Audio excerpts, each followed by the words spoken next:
Pourquoi je n'arrive pas à ramasser cette herbe depuis le bateau? Pour quelle raison ce coup de tourelle ne passe pas? Et comment faire pour tuer Irving pendant la cinématique? Wow! Salut tout le monde, c'est Feno et dans cette vidéo on va voir toutes les astuces et les tricks qu'il faut connaître en speedrun pour le chapitre 3.3 de Resident Evil 5. Les séquences en bateau sont des autoscrollers et il n'y a pas de temps à gagner ou à perdre. Dans cette première partie, seuls les archers peuvent vous atteindre.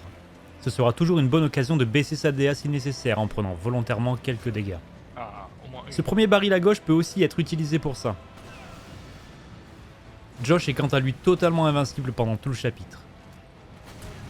Pour éviter de perdre du temps bêtement ensuite, c'est assez utile de tirer en prévention sur ces deux citernes. Cela éliminera deux lanceurs de Molotov qui se trouvent à proximité. Deux ennemis seront sur le chemin du levier. Dans l'objectif de ne pas perdre de temps pour aller l'activer, l'idéal reste de ne pas les tuer et de ne pas les mettre au sol proche du rebord, sans quoi on sera contraint de ramasser les possibles objets qu'ils droppent ou les écraser plutôt que de sauter. Leur tirer dessus proche du rebord ou pendant leur saut peut les faire tomber à l'eau. Après la cinématique, tous les ennemis présents disparaissent. En coop, tirer directement sur la citerne est utile pour éliminer l'ennemi qui vient d'apparaître derrière. En attendant un peu trop, l'explosion peut stun votre partenaire, ou pire, le blesser. Deux autres ennemis avec une dynamite spawnent tout en haut juste après cette cinématique. C'est extrêmement rare de s'en prendre une, mais ça reste possible. En attendant son mate, on peut se servir des iframes donnés par la montée et descente du rebord pour éviter les attaques des KPPO. Oui, les KPPO, c'est leur nom. Sinon, on peut aussi s'en servir pour baisser notre DA selon la catégorie.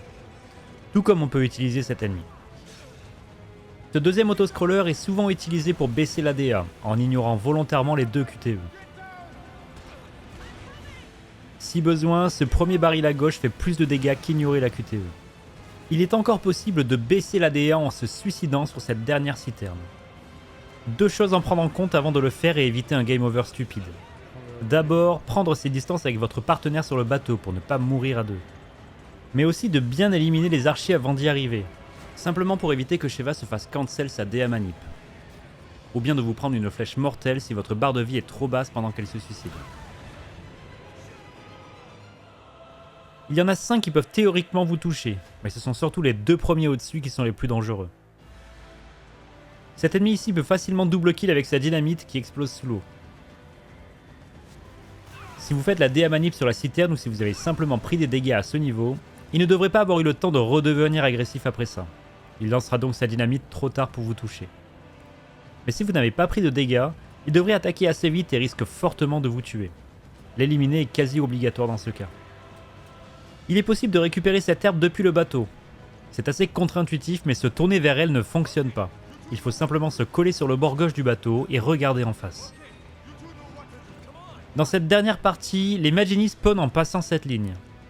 Les vrais ennemis dérangeants sont les deux qui vont se positionner aux tourelles. Les éliminer est utile pour éviter de prendre trop de dégâts, ou pire d'être projeté à terre. S'ils sont tués, aucun autre ennemi ne viendra occuper les tourelles. En New Game Plus, une roquette sur le mur entre les deux est suffisante. En coop, la trajectoire la plus rapide est de prendre chacun son chemin à l'aller.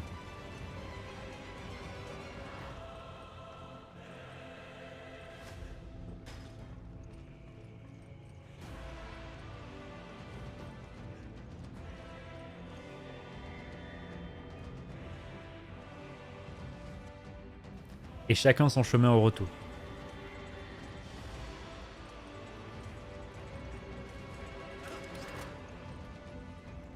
Timer, voilà, typical.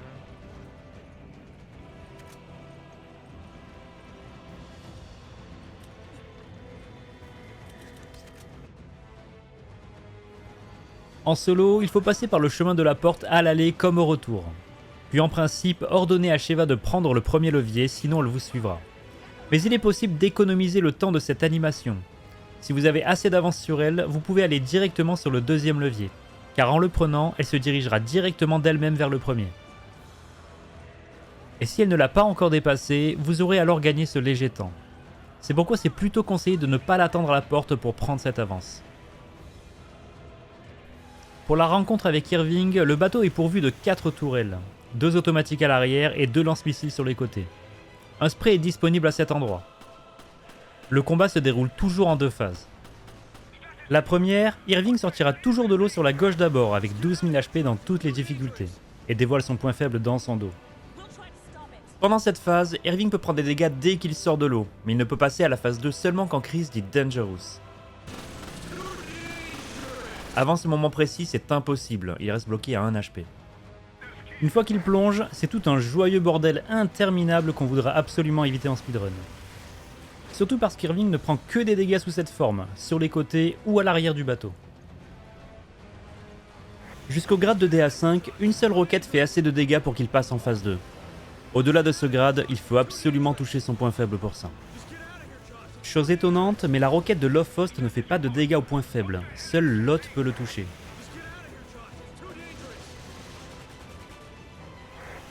Une fois que ses points de vie tombent à 0, une deuxième phase arrive après une courte cinématique. Irving se présente alors en permanence à l'arrière du bateau avec un total de 13 000 HP dans toutes les difficultés. La première fois, il est seul et inoffensif et ne demande qu'à prendre environ 40% de sa barre de vie avant de replonger.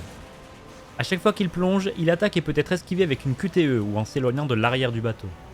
A savoir qu'en esquivant trop tôt à proximité des tourelles, la QTE peut se lancer une deuxième fois.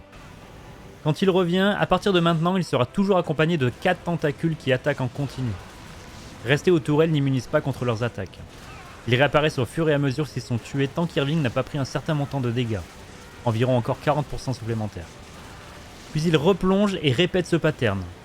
Normalement, Irving est battu en 3 temps avec les tourelles automatiques. Mais avec une roquette bien placée au bon timing, il peut mourir instantanément pendant la cinématique de son apparition, et ce dans toutes les difficultés. Oh, j'ai eu peur. A noter qu'en solo, Sheva peut faire passer Irving en phase 2, et ne peut pas terminer le combat. Elle le laisse toujours à 1 HP.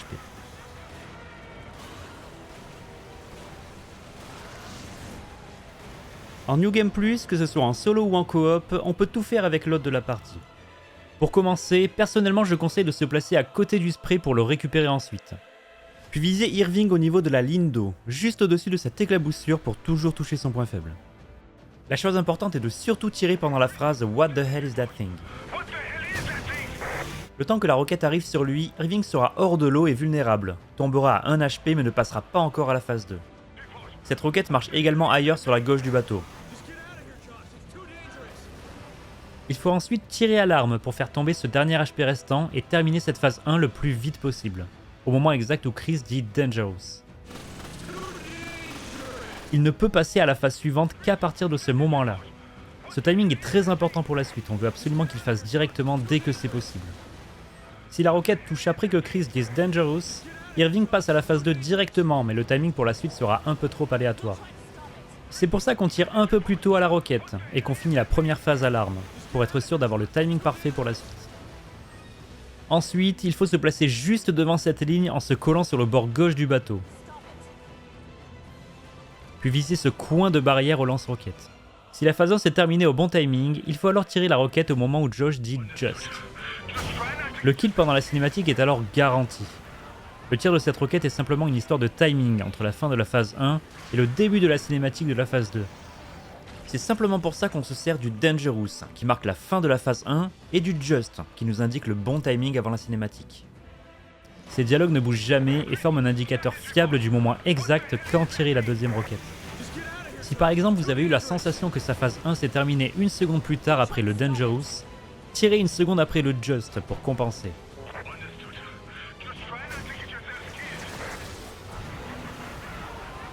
Pour vous donner une idée, ce délai est d'environ un peu plus de 8 secondes.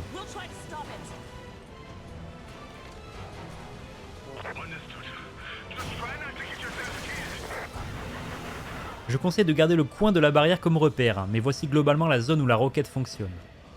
Oui, même à travers ce trou de la tourelle à gauche. Cette barrière n'a pas de hitbox, donc pas de panique, elle ne bloquera jamais la roquette. Il faut surtout ne pas viser au-dessus car ça ne marchera pas. Parce qu'elle est plus petite et gauchère, ce setup est moins fiable avec Sheva mais peut fonctionner aussi. Si la roquette ne passe pas, en guise de backup on peut toujours one-shot Irving ensuite. C'est aussi la safe strat qu'on utilise surtout en New Game. D'ailleurs, pas besoin de s'embêter à le viser, une roquette dans l'eau à nos pieds marche toujours. En coop, c'est ce que Sheva peut se préparer à faire en attendant, si la roquette est manquée pour perdre le moins de temps possible. Cette safe strat est environ 5 secondes plus lente que la fast rocket. En solo, vous perdrez environ 3 secondes supplémentaires en cas d'échec, le temps de se diriger vers l'arrière du bateau.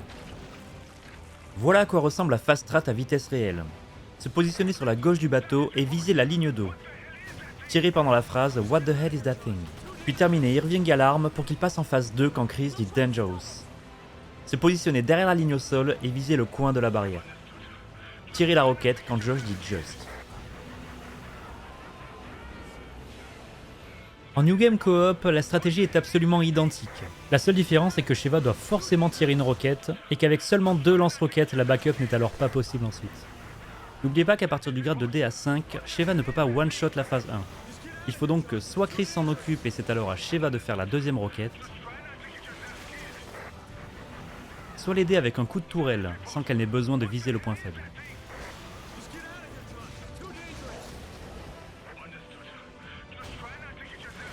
Évidemment, le seul problème en New Game est qu'en cas d'échec de cette phase strat, il faut recharger le checkpoint, car la phase 2 avec les tourelles est beaucoup trop lente. La safe strat est quand même recommandée, mais à vous de voir si vous souhaitez gagner 5 secondes au risque d'en perdre 25. Pensez à tirer dans l'eau pour être sûr de toucher votre roquette, pas besoin de viser directement Irving. En New Game Solo, comme on n'a qu'un seul lance-roquette, il y a 2 possibilités. En amateur et seulement si votre DA est inférieur à 8250, il est possible de passer la première phase avec 3 coups de missile de la tourelle sur son point faible.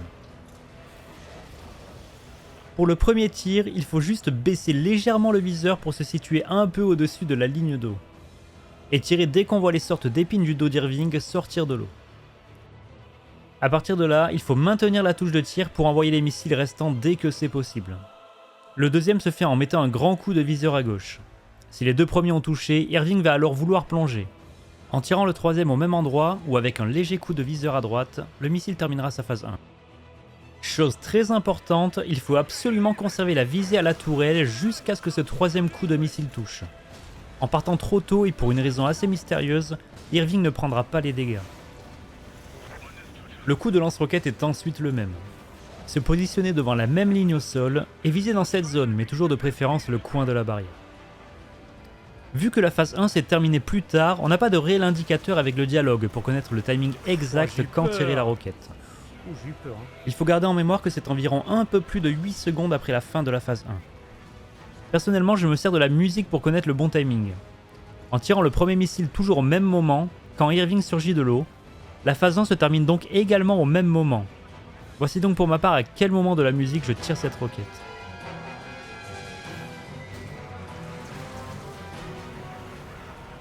Sinon, toujours pareil, la safe strat avec le coup de lance-roquette dans l'eau.